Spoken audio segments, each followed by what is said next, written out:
Shalom semuanya, kembali menyapaan dari program Bible Everyday. Kita lanjutkan terus pelajaran kita. Kita sudah tiba di Markus pasal yang ke-9. Murid-murid itu begitu excited ketika melihat orang banyak mengikuti Yesus. Berbondong-bondong mengikuti Yesus. Ribuan orang mengikuti Yesus. Kemanapun Yesus pergi, di situ orang banyak mengikuti mereka. Lalu kemudian tidak hanya itu, Yesus juga dielu-elukan di mana-mana. Yesus sangat tenar, Yesus sangat populer. Dari satu kota masuk ke kota berikutnya, selalu banyak orang dengan antusias menyambut Yesus.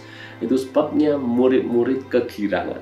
Murid-murid semakin yakin bahwa sebentar lagi Yesus akan menjadi raja dan mereka akan menjadi orang-orang penting memerintah bersama dengan Yesus. Mereka yakin bahwa Yesus akan menjadi raja yang membebaskan Israel dari perbudakan Romawi.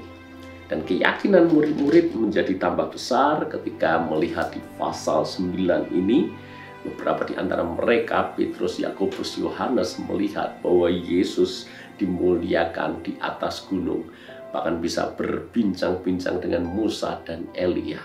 Jadi tidak hanya sekedar apa yang mereka melihat secara jasmani kasat mata, tetapi juga diteguhkan secara spiritual. Bagaimana Musa dan Elia bisa bercakap-cakap dengan Yesus. Musa dan Elia adalah leluhur Israel yang sangat dihormati. Itu bisa bercakap-cakap dengan Yesus. Jadi murid-murid semakin yakin bahwa Yesus akan memerintah sebagai raja bersama dengan mereka semuanya. Karena itu ketika Anda membaca pemberitahuan kedua tentang penderitaan Yesus, Yesus mulai menceritakan penderitaan yang akan dialaminya.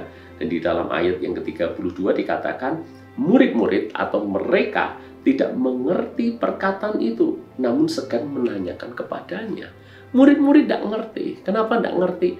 Karena yang mereka lihat adalah Yesus populer, Yesus terkenal, Yesus disanjung-sanjung. Bagaimana mungkin dalam situasi sedang berada di puncak seperti itu, Yesus justru berbicara tentang penderitaan. Yesus berbicara tentang anak manusia yang akan diserahkan ke dalam tangan manusia dan mereka akan membunuh dia.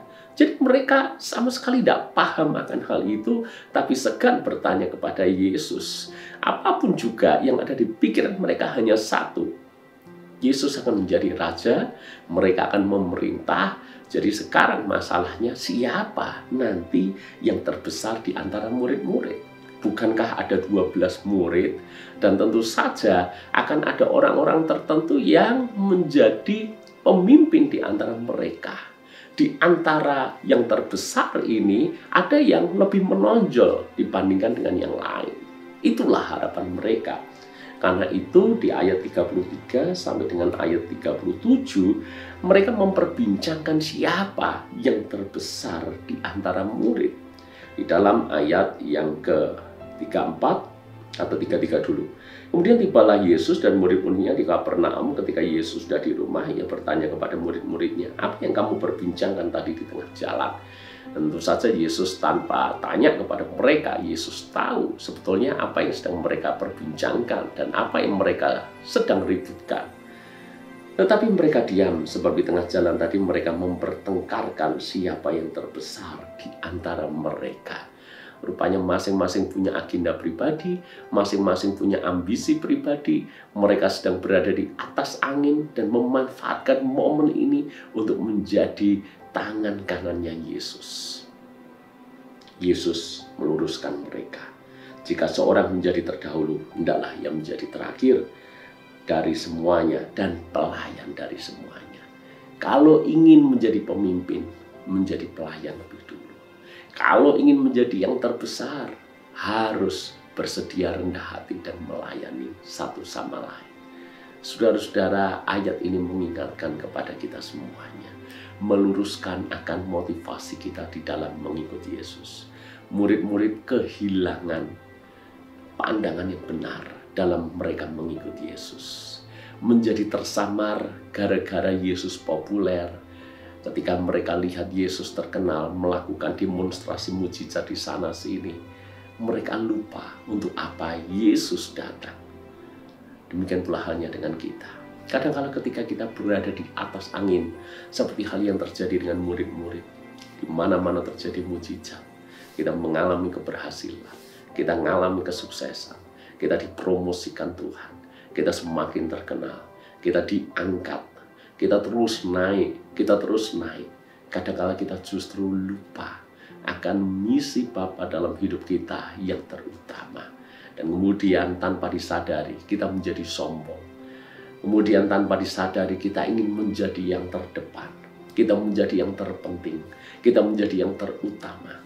Kalau bisa semua orang itu benar-benar menaruh perhatian kepada kita. Kalau bisa semua orang harus mendengarkan perkataan kita.